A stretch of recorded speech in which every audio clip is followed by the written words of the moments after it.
Je vous invite donc à lire l'Épître aux Colossiens et l'Épître aux Corinthiens, qui sont les sujets de notre méditation. On peut les méditer dans de toutes sortes de manières, soulever beaucoup d'éléments. Je ne sais pas lesquels soulever ce matin.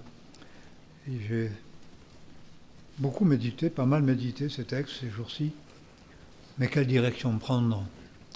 Et quel est le langage que le Seigneur veut tenir parmi nous aujourd'hui?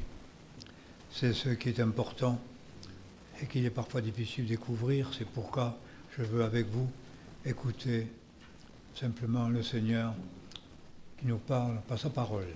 Nous lisons donc Colossiens chapitre 2, verset 16. Ainsi donc, que personne ne porte un jugement sur vous à propos de ce que vous mangez ou buvez, ou à propos d'une fête, d'une nouvelle lune ou d'un sabbat. Tout cela n'est que l'ombre des choses qui devaient venir. Aujourd'hui, on souligne beaucoup tout ce que contenaient les ombres, de sorte qu'on parle de l'ombre, mais pas de la réalité qui est en Jésus-Christ.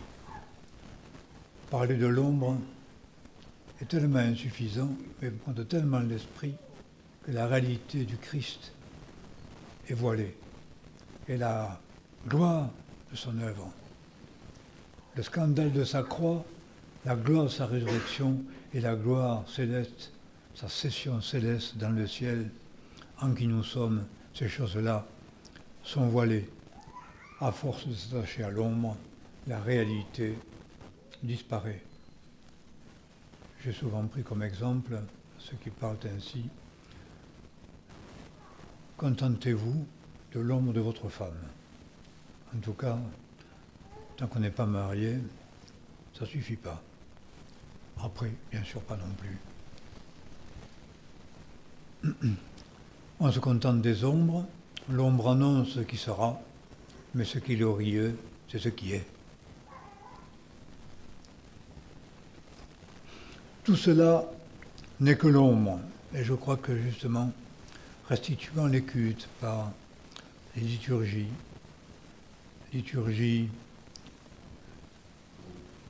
la liturgie du culte dominical, liturgie hebdomadaire, liturgie annuelle qu'on peut suivre pas à pas, dimanche de l'Avent, avec ces bougies qui éclairent à peine l'ombre, mais qui créent une nostalgie que l'on aime, les jours et les semaines de carême qui précèdent Pâques, etc. On s'attache à la liturgie c'est une ombre, la réalité c'est Christ. Et s'attacher à l'ombre est une offense au Christ qui est la réalité invisible que l'on ne voit qu'avec le cœur, qu'avec cet esprit l'éclaire. Ainsi donc, n'acceptons pas, ne nous laissons pas ni séduire ni juger. N'agissons pas pour satisfaire ceux qui aiment les ombres. L'apôtre Paul, pour le bien des hommes, se faisait tout à tous, et il est juste de se faire tout à tous. Que personne ne vous juge à cause des formes, à cause du rituel. Même, ça peut être nuisible, parce que pensant voulant bien faire, et imposant son bien faire, l'apôtre Paul dit dans l'Épître aux Galates, justement, je crains que vous ne retourniez à ces pauvres rudiments. Vous respectez les jours, les mois et les années. Je crains d'avoir inutilement travaillé en vain, d'avoir travaillé en vain. Parce que vous attachez à ce qui est décrit ici comme de l'ombre. Il ne me semble pas que respectant la parole et lui obéissant, je puisse, donc, me juger et juger en relation avec l'ombre. Parce qu'elle déforme la réalité, même si elle l'annonce. elle peut en être le témoignage, mais s'attacher à du vent, et c'est pécher contre Jésus-Christ. L'apôtre Paul le dit clairement, et c'est ce qui m'a frappé tout à l'heure en le lisant.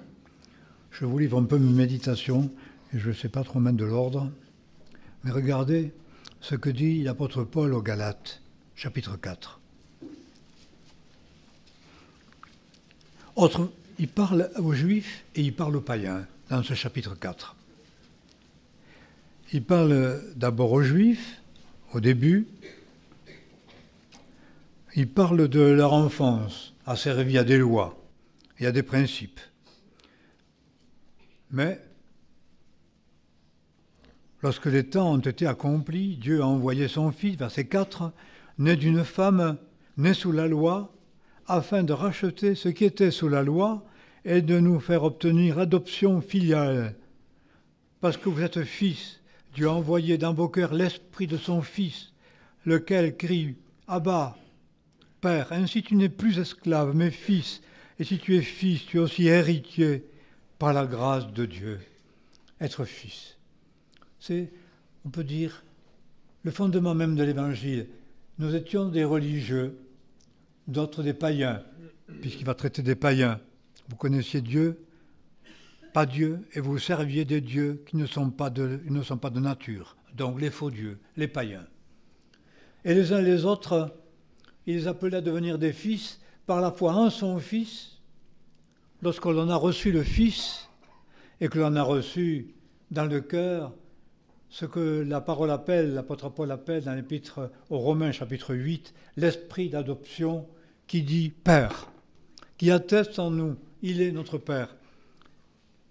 Les païens et les juifs réunis, cette réalité, c'est le fondement de l'Évangile dont nous ne devons pas nous laisser emporter.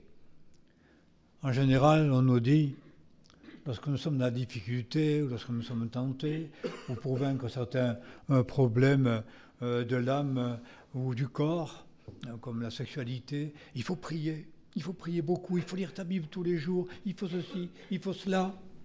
Il faut participer au culte, il faut, certains, chez les réformés, ou surtout les catholiques, participer à la messe ou à la Sainte Seine. Il faut faire. Mais dit-on, reviens à Christ, cherche-le et saisis-le. On donne des principes comme moyen pour arriver à la connaissance du Seigneur sans jamais le connaître, parce qu'à peine est-on vainqueur de ceux que nous voulons vaincre, et on peut vaincre toutes ces choses par d'autres moyens que la piété chrétienne. D'autres disent qu'ils sont arrivés par le yoga et d'autres pratiques.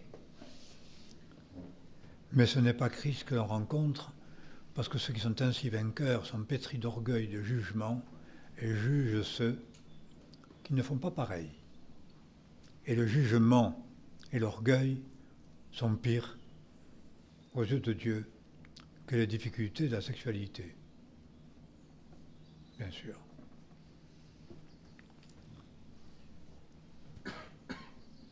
J'ai vu des gens très troublés par ce genre de jugement. Juger sur les traditions, juger sur les comportements. Nous avions oublié que le vendredi saint, il fallait faire jeûne. Alors on nous avait invités à une rencontre protestante commune, mais il y avait, je crois, quelques catholiques, pour célébrer, commémorer la mort du Seigneur Jésus-Christ. Et l'amour fraternel de nos amis les avait conduits à faire des sandwichs avec du jambon et autres. Et nous avons scandalisé ces chers protestants parce que nous n'avions pas pratiqué le jeûne qui convient, la sobriété qui convient au vendredi saint. Donc jugé et écarté, on nous a demandé désormais de ne plus faire les pique-niques et les collations à ce jour-là, ou en tout cas de minimiser énormément l'intervention. Amour fraternel manifeste, jugé par ceux qui respectent les jours, les mois et les années, mais qui ne manifestent pas l'amour de Jésus-Christ. Bien au contraire. Ces choses, ces ombres conduisent au jugement, conduisent à la méchanceté et nous détournent de la réalité. C'était ce que les Juifs, les Galates, les Juifs parmi les Galates faisaient et imposaient aux païens qui se convertissaient. Et le Seigneur les avertit de manière solennelle. Autrefois, quand vous ne connaissiez pas Dieu, vous serviez des dieux qui ne sont pas de leur nature. Mais maintenant que vous connaissez Dieu, ou plutôt que vous avez été connus de Dieu, comment retournez-vous encore à ces faibles et pauvres rudiments auxquels vous voulez vous assujettir de nouveau? Vous observez les jours, les mois, les temps, les années. Je crains pour vous d'avoir travaillé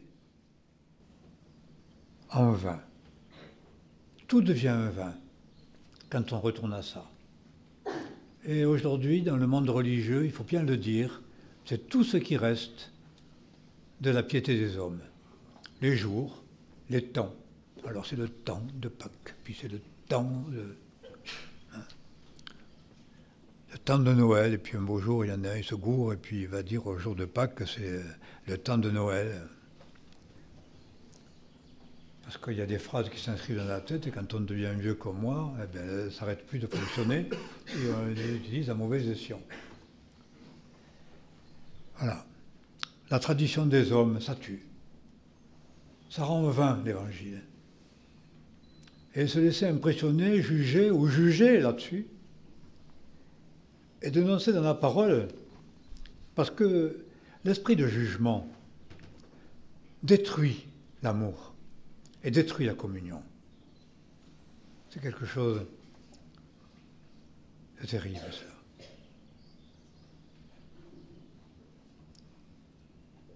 Il y a un avertissement qui me touche toujours, j'y pense souvent. Il est dit au jeune homme, ne méprise pas ta mère quand elle sera devenue vieille. Alors ça peut être ta mère, ça peut être ton père. Ne méprise pas ce qui devient vieux. Pourquoi? Parce que c'est moins glorieux.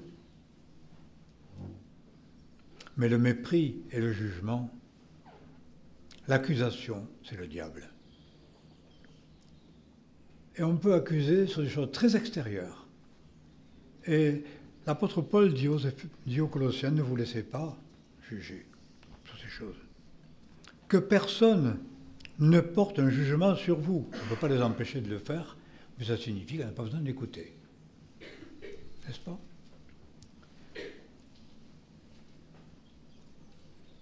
Ne porte un jugement sur vous à propos de ce que vous mangez ou buvez. Aujourd'hui, les véganes ont de plus en plus d'impact et de plus en plus d'hommes et de femmes très chrétiens dans nos églises qui voudraient nous imposer aussi toutes sortes de doutes quant à l'alimentation, comme si on ne rendait pas grâce et si les aliments ne pouvaient pas être sanctifiés par la prière. Si nous prions et si nous rendons grâce, c'est pour que nous puissions prendre ces aliments avec reconnaissance dans la prière. Quand Dieu s'est révélé, le Seigneur Jésus s'est révélé à Pierre avant d'avoir la liberté d'annoncer le salut aux païens. Dieu, le Seigneur, a fait descendre à ses yeux une nappe dans laquelle il y avait tout un sorte d'animaux impurs. Et l'ange dit à Pierre, tue et mange. Aujourd'hui, non. Tuer un animal, c'est un scandale. C'est moins grave, c'est plus grave que de tuer un homme. Tuer un animal. C'est une perversion de l'évangile, c'est grave. Mange de la viande. Voilà ce que dit l'ange. Ne te contente pas que de légumes. Ne te contente pas que d'eau, dit Paul. Pervertir l'Évangile par l'abus de la loi et des principes.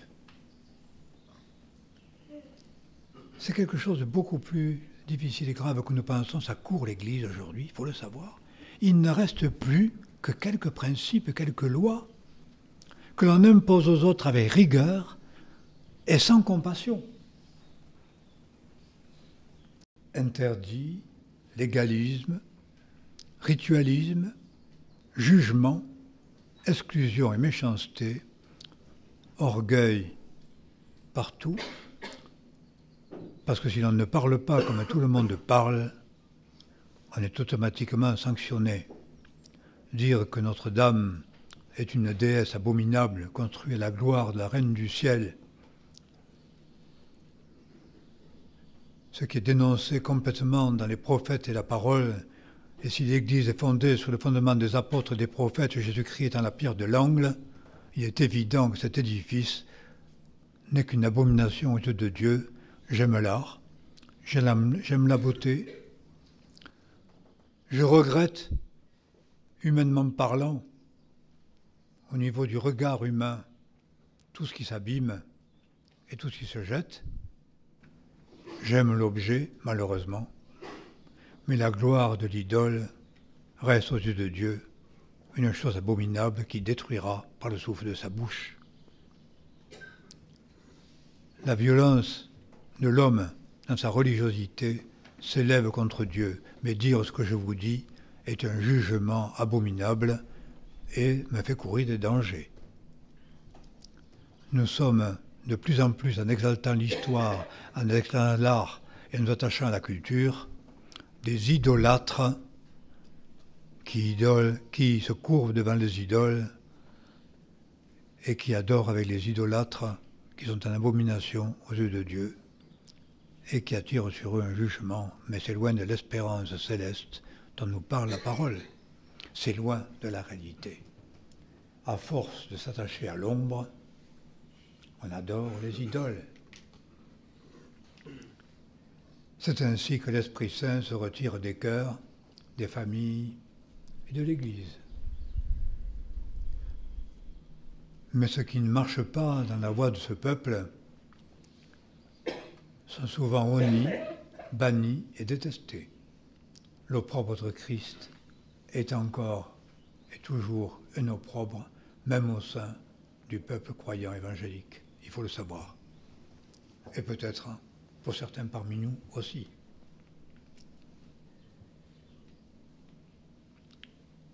Ainsi donc que personne ne porte un jugement sur vous à propos de ce que vous mangez ou buvez ou à propos d'une fête, d'une nouvelle lune ou d'un sabbat.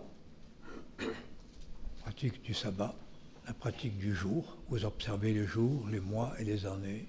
Je crains d'avoir inutilement travaillé pour vous. Et nous connaissons tous les avertissements solennels de l'Épître aux Galates pour ceux qui font ainsi. Ils sont sévères et terribles, car ils détournent de la réalité de la croix de Jésus-Christ. Quand la croix devient une image et la représentation d'un symbole païen, quand je la porte sur mon cœur, ce n'est pas Dieu que je glorifie, mais c'est l'idole, parce que la croix a été dressée,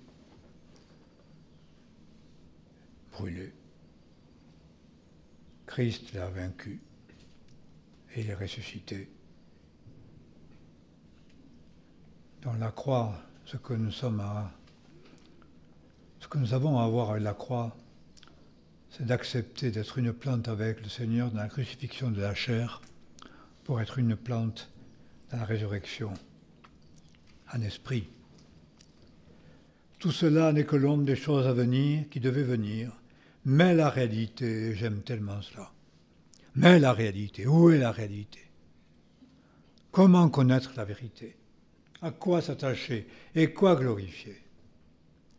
La réalité. On s'inquiète tant de la réalité. La réalité. On entend ce mot partout. La réalité qui est l'analyse scientifique de ce qui existe. Je crois dire un certain philosophe, mais je ne sais plus lequel. c'est ce que l'on peut examiner, qui est visible par les yeux et compréhensible par la raison. Mais ce n'est pas la réalité. La réalité est invisible pour les yeux. Elle se révèle au cœur par l'esprit. Et c'est dans l'Église qu'elle se révèle plus qu'ailleurs. La réalité peut se voiler à nos yeux bien souvent à cause des contingences humaines, de notre éloignement et de notre préoccupation terrestre. Nous ne pouvons y échapper. Elle peut être aussi voilée dans la religiosité dominicale du dimanche matin. C'est pourquoi souvent les cultes sont ternes, parce que la réalité, nous avons tellement du mal à la discerner, parce que nous la rombons de tant de principes, de tant d'accusations et de tant de jugements. Je crois qu'il y a certaines personnes qui ne sont assises dans l'Église que pour passer les gens et juger chacun de leur comportement. Ne vous laissez pas enlever le prix de la course, car ces gens qui, sous prétexte d'humilité, veulent rendre un culte aux anges, liturgie, nous sommes profondément touchés de t'avoir si profondément offensé. Ça ne dure pas longtemps, 2 secondes, le temps de le dire. Hein?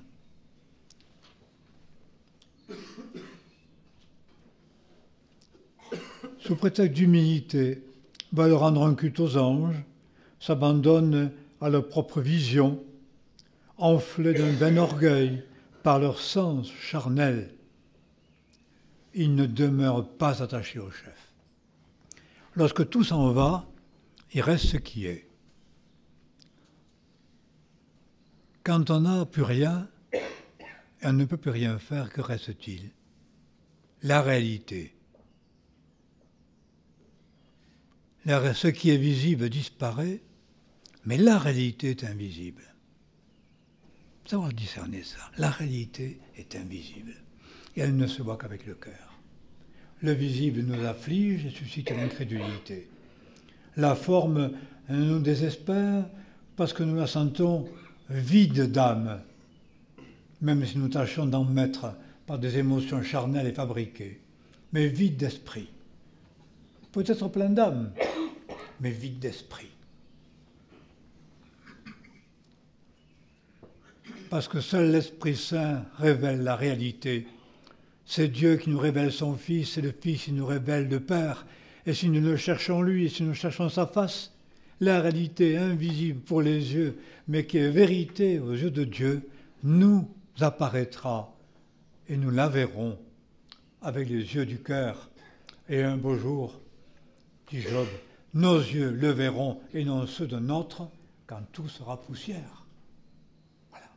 Quand tout ce qui est visible et qui n'est pas la réalité, mais qui est une forme qui enveloppe la réalité, aura disparu. C'est la réalité qui paraîtra. C'est ce qui nous est dit ici. C'est pourquoi ne nous laissons pas emporter le prix de la course par la religion. Parce que la religiosité, la loi et les principes nous détournent de la réalité. Et sont autant dangereux, même peut-être plus, que la mondanité avec son Dieu, qui les résume tous, et qui est le Dieu de ce siècle, et qui s'appelle Mammon, l'argent, qui tue le cœur, qui tue l'âme, qui crée les divisions, qui crée les rivalités, qui crée les jalousies, qui crée les complexes. La puissance de Mammon est dangereuse pour l'Église, mais la puissance de la religiosité est peut-être encore pire, parce que elle paraît humble, parce qu'elle paraît pieuse, et parce qu'elle satisfait, l'apôtre Paul le dit clair, la chair. Voilà, c'est ce que dit ce texte. Prétexte d'humilité. Ceux qui ne veulent pas manger de viande, c'est par humilité. Ceux qui veulent respecter la nature et qui font de nature un Dieu, plus que le Créateur qui est au-dessus de tout, c'est une question de respect. Vous croirez des anges quand ils vous parlent, gratter leur lépiderme, et ce sont des démons qui vous insultent. Aux fruits, vous les reconnaîtrez. La réalité, c'est Christ. Enflés d'un vain orgueil, par leur sens charnel. Ce qu'on connaît naturellement, l'homme est religieux, vous savez. Cette religiosité qui s'est manifestée en France, qui va faire une unité, qui va faire de la bagarre, c'est sûr et certain. Parce qu'il y a un philosophe qui l'a bien dit, j'ai écouté La Grande Librairie, et Yang, comme ça, Emmanuel Yang, que je sais Cheng, il dit bien. Il dit que cette unité, cette fraternité humaine, s'il n'y a pas une puissance, une transcendance, elle aboutit au plus grand conflit, aux plus grandes divisions. C'est un sage, il vient d'Orient, mais il ne connaît pas la réalité qui est en Jésus-Christ. Ils s'abandonnent à leur propre vision, les visions naturelles de l'homme religieux idolâtre. Parce qu'il y a quelque chose de religieux dans l'homme, parce qu'il a reçu, Dieu a mis en lui la pensée d'éternité. Elle s'est pervertie, mais elle demeure. C'est Dieu qui l'a mis en l'homme, perverti, faussé par le mal, faussé par la mort.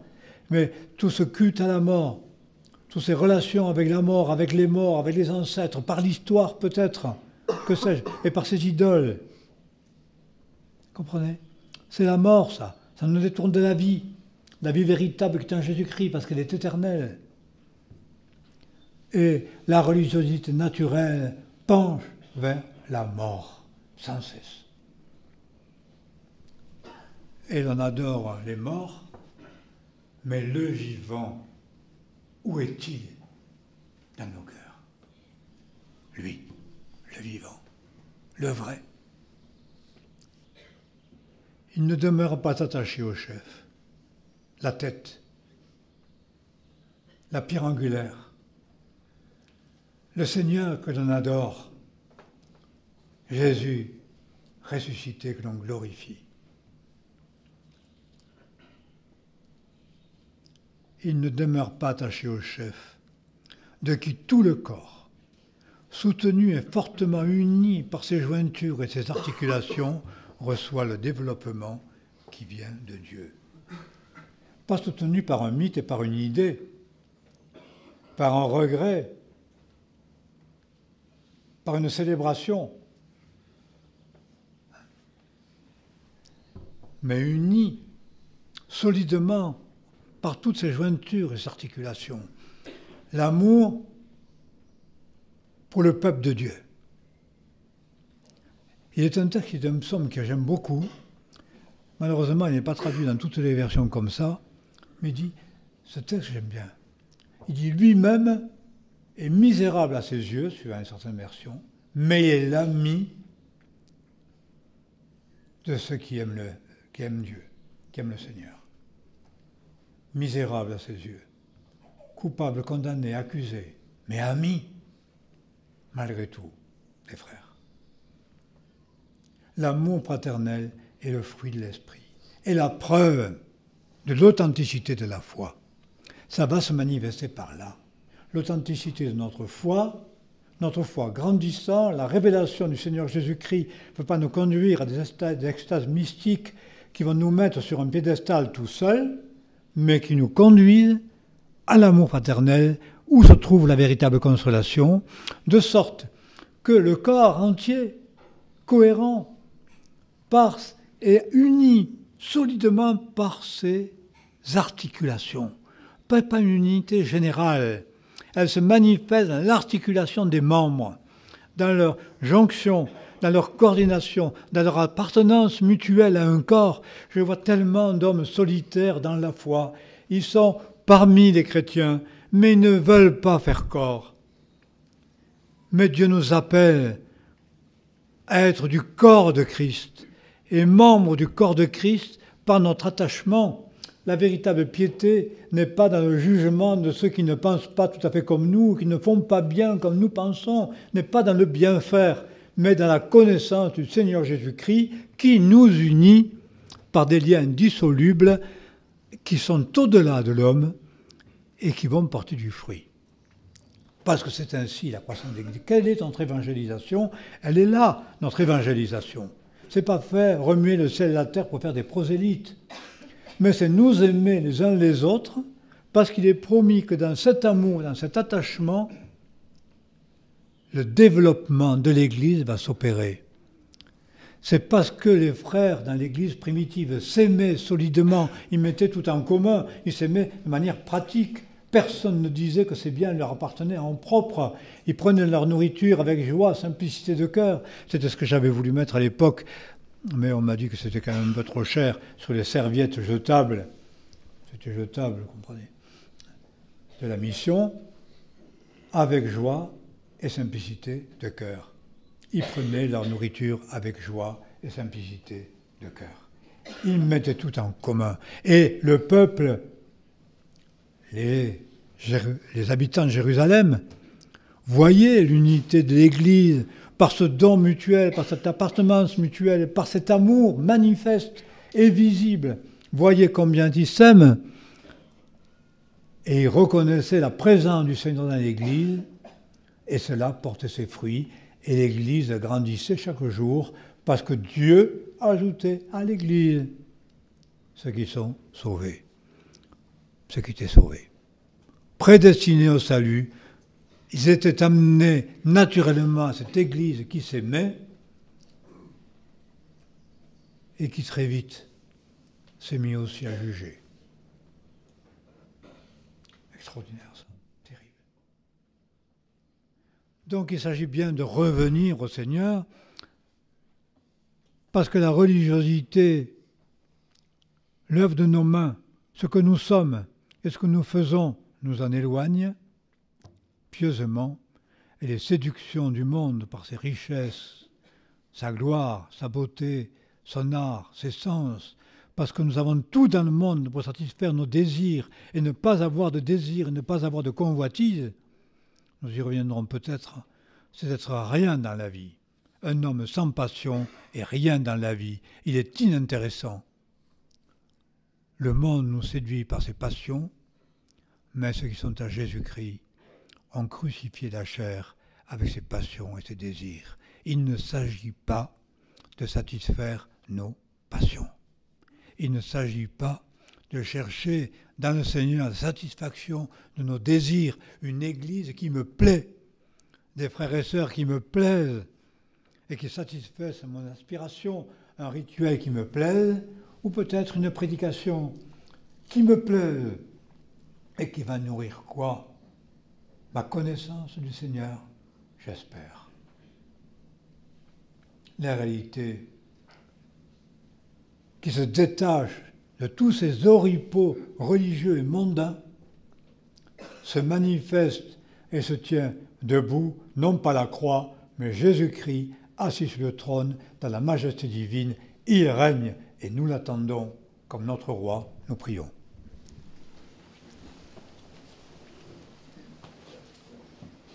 Seigneur, nous reconnaissons, je reconnais que tout nous détourne de ce regard et qu'il est difficile, bien souvent, de le contempler et d'en mesurer la réalité. Tu as été dépeint comme crucifié, nous ne le connaissons plus ainsi. Et c'est toi que nous voulons contempler et célébrer. Ce jour est celui de Pâques, qui est l'expression même de la grâce manifestée à Israël, mais qui s'est manifestée de manière glorieuse en Jésus-Christ. Tu n'as pas voulu que ton bien-aimé voie la corruption et tu l'as ressuscité 3 jours après. Il s'est révélé encore ressuscité et il règne encore glorieux dans le ciel. C'est ce que nous attendons pour nous et que tu as accordé à ceux qui nous ont devancés. C'est ta grâce dans laquelle nous espérons, c'est dans celle que nous voulons demeurer. Ô, renouvelle en nos cœurs et dans l'Église cette vision céleste pour que ceux qui nous entourent voient briller, non pas des hommes, mais la splendeur de l'Évangile. Nous renonçons à ce jugement religieux qui nous détourne de la réalité, qui accuse et qui blesse, qui nous isole en propre juste et qui attire sur nous des jugements certains. Ô Seigneur, que dans l'Église, la grâce qui est en Jésus-Christ soit révélée et la gloire du Fils manifestée. C'est notre prière, c'est notre cri vers toi. C'est possible par l'action de ton Esprit que cela soit parmi nous. En Jésus-Christ notre Sauveur, nous te prions, ô Père. Amen.